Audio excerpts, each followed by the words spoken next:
유병헌 씨의 장녀 섬나 씨가 프랑스에서 체포됐습니다. 잠적 중인 유병헌 씨의 자수를 과연 끌어낼 수 있을까요? 유병헌의 도주를 돕는 측근들의 심리는 무엇이고 이들은 또 어떤 처벌을 받게 될까요? 최명기 정신과 전문의 그리고 변환봉 변호사, 김민지 사회부 기자와 함께 이야기 나눠보겠습니다. 안녕하십니까? 네, 안녕하세요. 먼저 좀 전에 금수원에 있었던 기자회견부터 이야기를 한번 해보겠습니다. 우리 김민지 기자. 네. 3시에 그 기자회견이 있었죠? 예, 오늘 아까 방금 전 오후 3시에 금수원에서 기자회견이 있었습니다. 어제 기자회견을 했던 그 이태종 평신도 복음선교회 대변인 대신 그 조계웅이라는 전 대변인, 네, 전 대변인이죠. 대독을 하게 됐는데요. 이 내용을 간단히 정리를 해보자면 검찰이 제대로 법을 집행하지 않고 있다.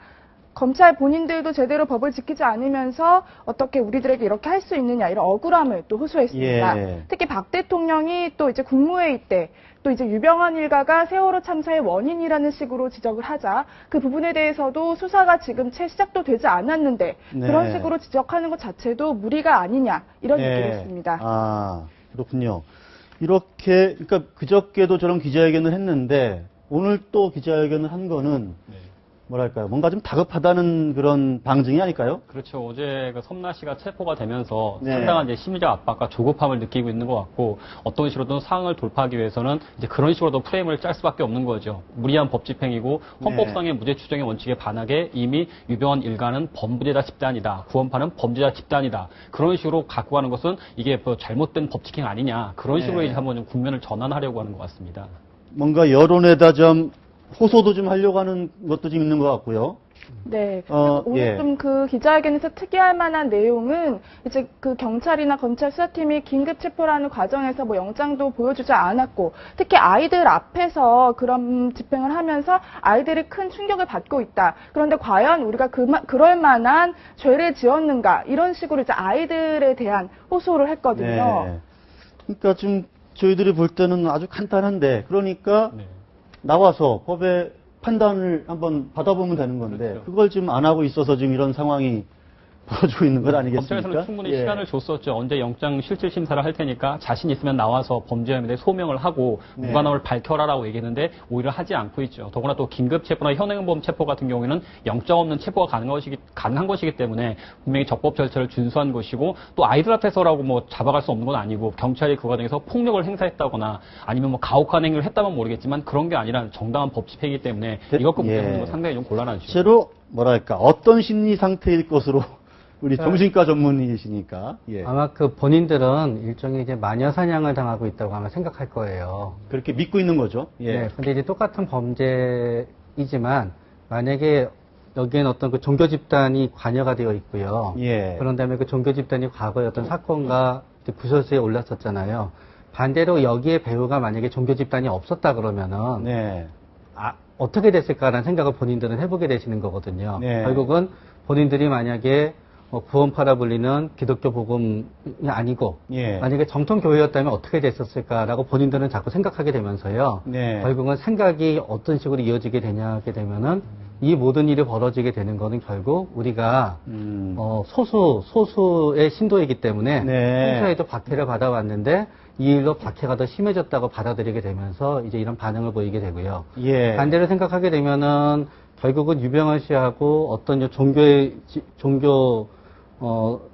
분리를 갖다 해서 접근을 해야 되는데 지금 그러기도 참 어려운 입장이 되기 때문에요. 예. 본인들의 입장에서는 굉장히 억울하고 마녀 사냥을 당하고 있다고 느끼게 되는. 있다라고 본인들은 확신을 하고 있을 수 있다. 네. 예. 그리고 이제 본인들의 생각에는 유병헌 씨는 현재 거기 없잖아요. 예. 그렇기 때문에 본인들의 명예를 회복해줘야 되는데 회복해주지도 않았다고 느끼는 거고요. 예. 결국 금수산에 있지 않았는데 있지 않았는데 들어온 거고 금수원? 금수원 죄송합니다. 있지 않았는데 들어온 거고 있지 않았는데 수색을 하게 된 거고 결국은 없었던 점에 있어서는 경찰이나 검찰이 충분히 본인들의 명예를 올려줘야 되는데 그런 과정도 없다는 거죠. 이제.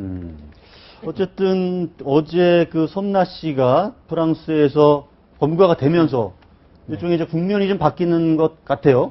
네. 어떻게 지금 검거가 되고 지금 어떤 상태입니까? 지금 섬나 씨가. 네, 장녀 섬나 씨가 그 유씨 일가 중 처음으로 체포가 됐습니다. 이제 아무래도 이 점이 아마 그 유씨 일가에 큰 영향을 미칠 것으로 판단되고 예. 있는데요. 이 섬나 씨는 그동안 모래알 디자인이라는 회사를 운영하면서 그 계열사들로부터 하지도 않은 컨설팅 비용 명목으로 80억 원대의 회사 돈을 네. 빼돌린 혐의를 받고 있습니다. 이 섬나 씨는 세월호 참사 이전부터 프랑스에 거주했던 것으로 검찰이 파악하고 있었고요. 아. 그래서 인터폴에 적색 수배령을 내린 상태였고 예. 또 이제 범죄 인도 요청을 한 상태였죠. 예. 그러면서 이번에 이제 섬나 씨가 체포가 됐는데 국내로 송환되기까지 상당한 시일이 걸릴 것으로 아, 예. 보입니다. 그게 이제 뭔가 절차가 필요하겠죠. 네. 우리 대한민국 국민이지만 프랑스 내에서 네. 일단 검거가 됐기 때문에 그렇죠. 어떤 절차가 좀 필요할까요? 좀 뭐 6개월이 걸린다는 얘기도 예, 뭐 있고. 그런 정도 표현이 되는데 사실 그 유병헌 씨가 섬나 씨를 상당히 아낀다는 말이 있는데 섬나 씨가 프랑스에 있었던 것고 그리고 갑자기 체포됐던 것은 아마 유병헌 씨도 가장 예측지 못한 엄청난 계산 착오였다고 생각을 하거든요. 네. 어떤 의미냐면은 통상적으로 우리가 프랑스와 범죄인 인도 조약이 체결돼 있긴 하지만 예. 지금까지 범죄인 인도 조약에 따라서 범죄인 인도된 사례는 한 건도 없었어요. 아, 그런가요? 더구나 또 프랑스도 상당히 인권을 중시하는 국가이기 때문에 프랑스한테서 이런 공조를 취한다는 거 가능할지에 대해서 막 상당히 의문이 있었고 예. 그다음 두 번째로 지금 섬나 씨가 이제 체포가 된 것은 범죄 인도 조약 중에서 긴급 인도 구속이라 그래요. 그게 뭐냐면 통상적인 절차는 우리나라 법무부가 우리나라 외교통상부에 공문을 보내고 한국의 외교통상부가 프랑스의 외교부로 다시 공문을 보내고 예. 프랑스 외교부는 이 공문을 프랑스의 법무부로 보내서 이제 수배해서 잡는 절차를 취해야 돼요. 상당히 길거든요. 아, 예. 근데 그렇게 되면 범죄인이 도망갈 염려가 있으니까 예. 한국에서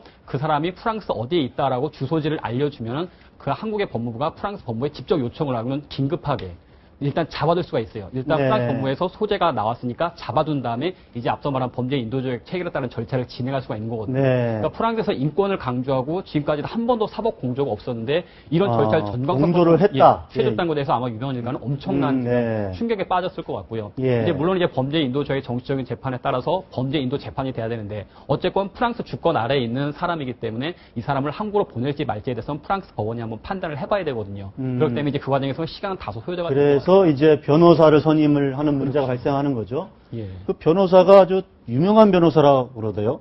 네, 프랑스 최고 네. 뭐 거물급이라고 화면에 나오고 하는데요. 있는데요. 예. 지금 나오고 있는 이 파트릭 메조네브라는 변호사를 선임했다고 하는데 이 사람이 이제 미디어를 통해 알려진 그런 대형 사건의 악당 피고인들만 전문으로 변호를 했다고 예. 합니다. 그리고 또 좀 특이할 만한 점이 그 현대의 사이비 종교라고 불렸던 뭐 사이언톨로지 재판이라던가 오마르 봉고 가봉 대통령을 변호했다는 가봉 여러 가지- 대통령. 네, 예, 여러 공고. 그런 특이 이력들이 있습니다. 아. 그래서 이제 아무래도 또 이 변호사 선임 비용도 만만치 않을 것으로 보이는데요. 그렇죠. 이 섬나 씨가 또 이제 프랑스 그 샹젤리제 거리 인근에 있는 최고급 아파트 예. 월세가 1,000만 원 가까이 됐다고 하는데 그런 아파트에 거주할 정도였고 또 이렇게 정말 비싼 변호사를 선임할 정도라면 정말 그 신도들에게 받았던 그런 어떤 그 돈들로 하진 않았을까 뭐 이런 추정도 가능합니다. 그러니까 이미 뭐 그쪽에 그쪽으로 저 빼돌려서 갖고 있는 재산이 있었거나 아니면 또 누군가의 조력자가 있어서 뭐 지원을 해주고 있거나 뭐 코치를 해주고 있거나 그럴 가능성이 충분히 있겠네요. 사실 섬나 씨가 국내에 소환이 되면 유병헌 일가는 엄청난 충격에 빠지면서 조금 더 수사에 진척이 될 수가 있겠는데 만약 저 정도 변호사라고 한다면 사실 섬나 씨 그 송환을 낙관할 수는 없는 상황이거든요. 아. 겉으로 드러난 범죄 사실은 섬나 씨에 대해서 80억대의 횡령 배임이라고 얘기를 하는데 그 80억대의 횡령 배임을 섬나 씨가 직접 한 건 아니고 다만 80억대의 횡령 배임의 의혹이 있는 계열사의 네. 대표다라는 거기 때문에 네. 섬나 씨가 프랑스 법정에 가서 나는 그 계열 회사의 대표이사긴 대표일 했지만 뿐이다. 실제로 관여했던 것은 아니고 다만 우리 그 계열사 내 자금 거래가 약간 의아한 점이 있겠지만 충분히 소명이 가능하다. 이것은 한국에서 세월호 침몰과 관련해서 희생양을 삼으려고 나를 끌고 가는 것이다. 라는 식으로 변론이 된다면 프랑스 법원 입장에서는 이거는 희생양 삼기, 마녀 재판이 아니냐라고 볼 수도 있거든요. 그러니까 그 그쪽에서는, 변호사가 그런 예. 식으로 접근을 하게 되면은 아, 조금 예. 오히려 곤란할 수 있기 때문에 철저한 준비가 필요할 것 같습니다.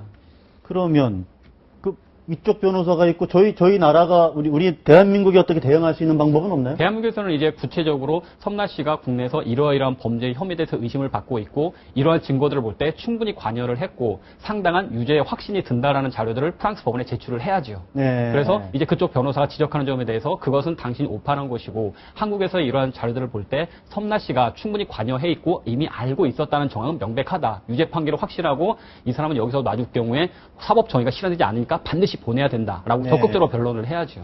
유병헌 씨가 일단 딸이 정말 자기가 이뻐하는 장녀가 검거가 됐기 때문에 네. 상당히 심리가 불안한 상태일 거는 같은데 네. 그렇다고 지금 말씀 들어보면 이게 시간이 또 걸릴 수도 있기 때문에 바로 뭐 딸 때문에 뭐 자수를 한다거나 뭐 이러기가 쉽지는 않겠네요. 지금 얘기를 들어보니까. 만약에 딸 때문에 자수를 갖다 한다고 가정을 하게 되면은요. 예. 확실한 언질이 유병헌 씨한테 가야 되거든요. 유병헌 씨가 자수를 하게 되면은 뭐 딸을 갖다 체포를 안 하겠다든가 예. 아들을 체포를 안 하겠다든가 네. 뭔가 확실한 게 있어야지 유병헌 씨도 그거를 갖다 믿고 자수를 하게 되는 건데 지금으로서는 그럴 가능성은 별로 없거든요. 그렇기 때문에 정부 방침 자체가 일단 뭐 가족 전체 문제가 된 가족들은 다 일단 네. 체포해서 그렇기 때문에 조사하겠다는 거니까. 딸이 잡혔다 그래서 예. 유병헌 씨가 자수를 한다 그래서 딸한테 유리할 수 있는 점이 없거든요. 네. 그 점을 갖다 만약에 검찰이 어느 정도 언지를 줄 수도 없고 줘서도 안 되는 거고요. 네. 그렇기 때문에 굉장히 몰려있는 어떤 외통수 상황이기 때문에 여러 상황에 있어서 스트레스는 심하지만 결국은 본인이 할 수 있는 몇 가지 결정 중에 하나는 자수가 있을 수 있겠죠. 예. 근데 자수 같은 경우에는 현재 자수를 하게 되면 굉장히 언론의 분위기 같은 게 안 좋기 때문에 현재 자수가 돼도 속전속결로 재판을 받으면 본인한테 굉장히 불리하다고 생각하고 있거든요. 그렇기 때문에 유병헌 씨 측에서는 점점 어떤 시선을 갖다 사실은 본인들이 어떤 원인을 제공했더라도 뭐 구조가 늦었다든가 그런 쪽으로 시선을 돌리고 싶은데 여의치 않은 상황인 거고요. 예. 두 번째 선택은 계속 도주인데 그거는 인간은 어떤 상황에 몰리게 되면은 본인이 하던 방식으로만 생각하게 되거든요. 그러니까 생각할 것도 없이 그냥 하던 대로 쭉 도주를 하게 될 가능성이 제일 많고요. 그런 그 도주의 가능성 중에 과연 외국으로 도주를 할 것이냐, 국내에 남아있을 것이냐 사이인데 외국으로 도주하는 거는 현재의 상황에서는 쉽지 않을 것 같고요. 예. 그러고 나서 이제 마지막에는 뭐 어떤 그래서는 안 되지만 극단적인 선택 같은 게 있을 수도 있는데 그건 절대로 해서는 안 된다고 생각이 되고요. 왜냐하면 예. 그렇게 되게 되면은 모든 처리 과정이라든가 모든 게 미궁에 빠져버리고 예, 복잡해지는 걸 더. 예, 예. 그런데 이제 일단 뭐 자수 얘기를 잠깐 했지만 그 유병헌 씨의 심리 상태를 한번 보기 위해서 그 얘기를 했는데요.